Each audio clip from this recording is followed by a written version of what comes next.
I want to talk about a concept that you weave throughout your book by Wallace J. Nichols, called the blue mind.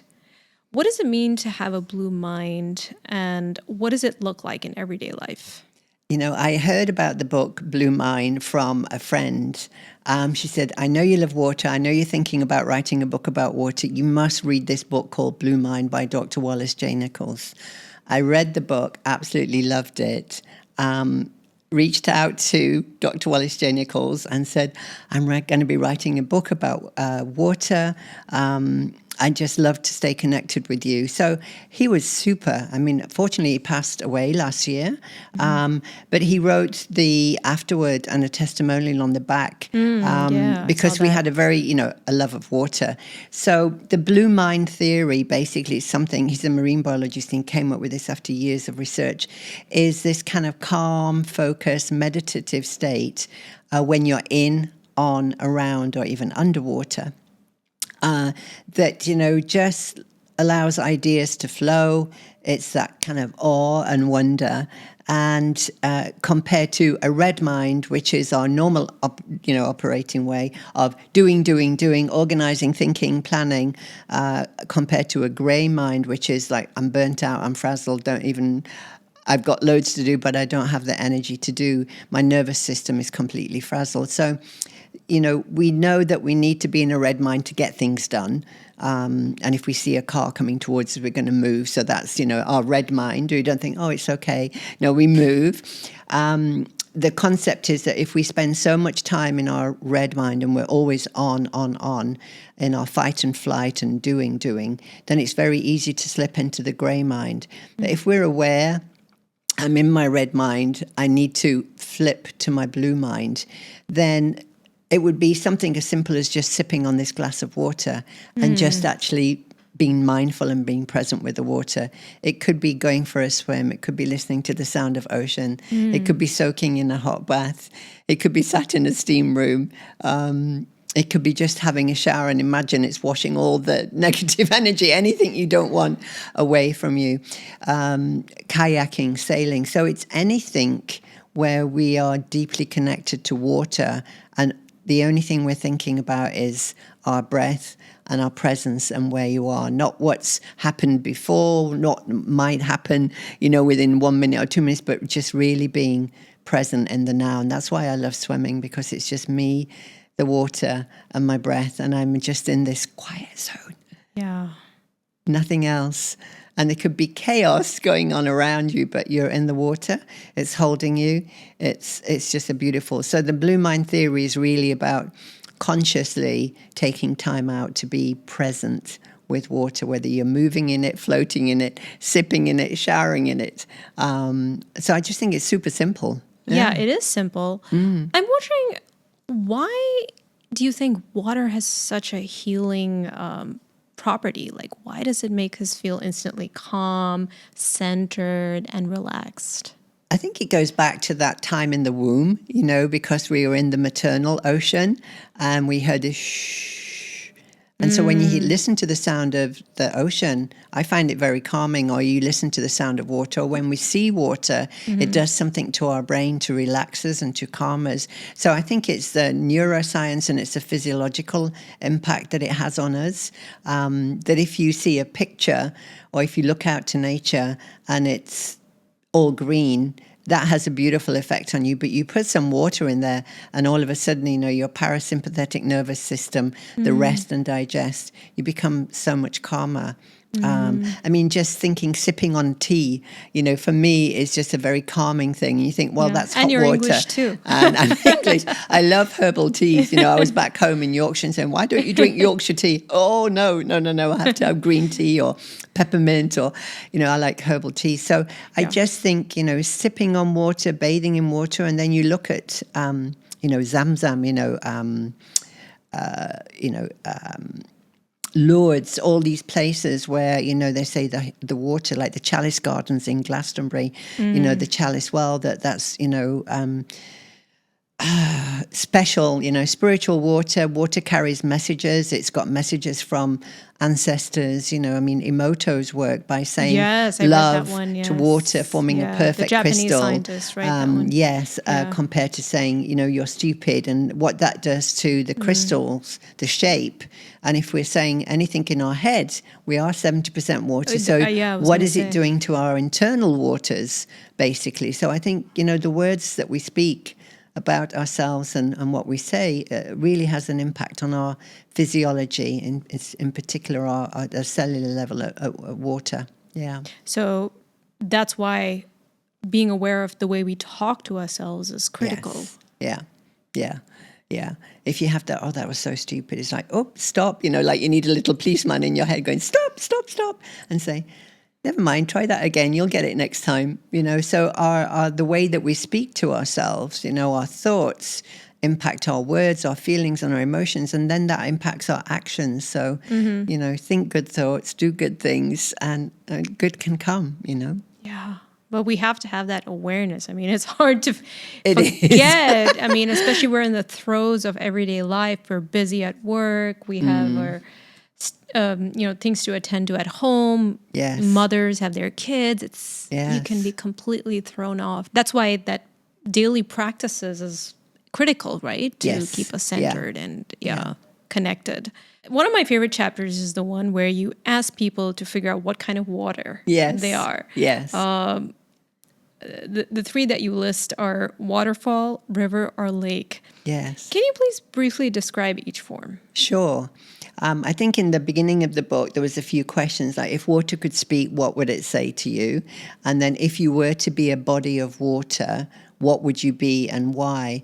And, the waterfall metaphor really speaks a lot, for entrepreneurs or anybody taking a leap of faith, because the waterfall is just going to go over the edge and trust that it's going to land, And so for me, a waterfall is about trust. It's about courage and freedom. And knowing again that, you're going to land in the pool and then you're going to go off somewhere else completely new. The river, a river of resilience, the river always is heading towards, a bigger river and then to the ocean. So when you think of all these rivers in our life, whether that's a people or connections, that we're all kind of coming together and we're all heading to, something bigger, that connection. So the river of resilience, because a river responds to what's going on underneath, what's ahead. It doesn't see a rock and think, I'm not going there. It just keeps moving, and it actually shapes the landscape. It can wear away the sides of rocks. Yeah, it actually reminds me of the song in the movie Pocahontas, Okay. Just Around the River Bend. Have you heard that one? No, I haven't. You might like it a lot. I mean, Yes. Pocahontas is deciding about whether or not she should marry a suitor that her father wants her to settle down with, and she looks to the river for guidance, and she talks about how the river has so much wisdom. And yes, I definitely love that. Yeah. And when you think of all the twists and turns, and she says that rivers look like they're still and they're serene, but they're really not. Like at the end, they just they're wild and they do all kinds of things. So she took her guidance from that aspect of the river. Yes. That no, I'm not going to be the still part of the water. Yeah. Yes, so she decided to take that adventure and just not go for the safe option. Beautiful. Marrying that man. So. Yeah. And they do say you can't step in the same river twice because the water's always moving. She does mention that in the song. So that, that you step in and it's Yes. that water then, but you step in 5 minutes later and it's completely different water because it's moving. Yeah, so the changeability of the water. Yes, yeah. And the energy of it, when I just came back from Switzerland and we did a river walk and, some of the boulders were huge, some of them were worn smooth, and just how it changes the water's path. The water's still going because it finds a way. It's like, oh, there's a big one, I'm going to go over that, or I'm going to go around this one. And the energy of the water was really dynamic. Very, very dynamic. Yes. And then you mentioned, Seline, the lake. And to me, lakes are just like big eyes. They reflect the sky and the landscape. And that's that stillness. So for me, a lake is really about reflection and stillness and observation. You know, if you're lucky with the lighting, with the sun, you can see your own reflection in the lake. You know, that stillness, and I think that is super important at times in our life when everything's chaotic around us. Maybe you don't want to go and sit by a river. Maybe you need the calm, reflective, peaceful lake. To just see, you know, what are the messages from the lake. And of course, there's many myths, you know, Lady of the Lake and the nymphs and everything. You know, in mythology, they have so many river gods and Poseidon, the river god. I visited the Poseidon temple in Greece earlier this year. And there's so many of them, so many deities that represent water. Exactly. You know, Aphrodite was meant to come up from this sea of foam and the nymphs and the mermaids, you know. So I think the mermaids. We love mermaids. All of these things, So that's really the book was to really encourage people to talk about different bodies of water and what are the traits and qualities and how do they show up in me, or how could being more like a lake help me right now. So these are different archetypes of water, it sounds, that we can draw guidance from at different points in our life. I love that. I want to go back to this idea of shape-shifting because I think it's really fascinating how, you know, water changes from liquid to solid to vapor. And it also moves easily through tight spots or wide open spaces. Because I think adaptability is such a crucial quality to have, especially in today's society, because we're exposed to so many different circumstances and environments. So tell us a little bit about how we can develop that ability to shapeshift, just as water does. I mean, gosh, just imagine being able to change into 3 different forms depending on which environment you're in. You have to be a superhero, you know, I think there's one. It could be something as simple as if you're an introvert and you put in the deep end in a networking group, then all of a sudden you have to shapeshift and you have to become more vocal and more, you know, extrovert. And there's some people more adept at doing it. I've seen it with my own eyes. I have some friends and family members who can do it, and I'm just like, wow, you know, so it's like a superpower. It is. It's that yin and yang, hot and cold, up and down, masculine, feminine. And I think, you know, that social intelligence and emotional intelligence when you're in a certain scenario, in a certain environment, you know, I need to be more like this, you know, I need to show this side of myself, because we're all got different facets of ourselves. We don't want to be fake, right? We want to stay in integrity with the core of who we are. And I think that's, you know, that's where I say grounded in your values, you know, your authentic, raw, honest, beautiful self. And then realizing that in certain situations, you need to adapt to that situation. It could be the type of clothes that you wear, the conversations that you have, the different routes that you take. You know, if you're somewhere cold, you need to put warm gear on. If you're somewhere hot, you need to take your gear off. So I think it's different transitions in life, whether it's in our business, in our relationships, or in our life, where, you know, to be like water will always find a way through the tiniest of cracks. You know, and when it's in pipes and it's cold, it freezes and then the pipes burst because it cannot be contained. And I think as human beings, you know, we cannot be contained. We're meant to flourish and flow and thrive.